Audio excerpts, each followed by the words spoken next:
Asian 24 news Bhadradri Kothagudem జిల్లా జులూరుపాడు మండలం. మనం ఇప్పుడు జులూరుపాడు మండలంలో ఉన్న అన్నార్పాడు గ్రామ పంచాయతీలో ఉన్నాం. ఇక్కడ చూసుకుంటే వ్యవసాయం చేసుకోవడానికి వెళ్ళేటటువంటి రహదారి ఒకటి ఉంది. ఆ రహదారికి అటుపక్క ఇటుపక్క వందలాది ఎకరాలు వ్యవసాయ భూమి ఉంది. అయితే గతంలో ఈ రోడ్డు బాగానే ఉందని చెప్పేసి రైతులు చెబుతున్నారు.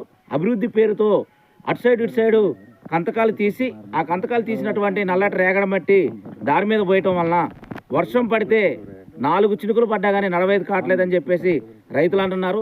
ఇంకా వారు ఎన్ని సమస్యలు ఎదుర్కొంటున్నారో వారి మాటలోనే తెలుసుకుందాం. ఇక్కడ కొంతమంది గిరిజన రైతులు ఉన్నారు, వారిని కనుక్కొని తెలుసుకునే ప్రయత్నం చేద్దాం.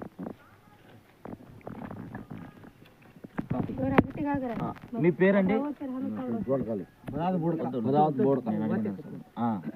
ఇప్పుడు ఇక్కడ ఈ రోడ్డు ఉంది కదా, ఈ రోడ్డు ఫస్ట్లో మంచిగా ఉందని చెప్పేసి మీరు అంటున్నారు. మరి అసలు మంచిగా ఉన్నదాన్ని ఇట్లా చికా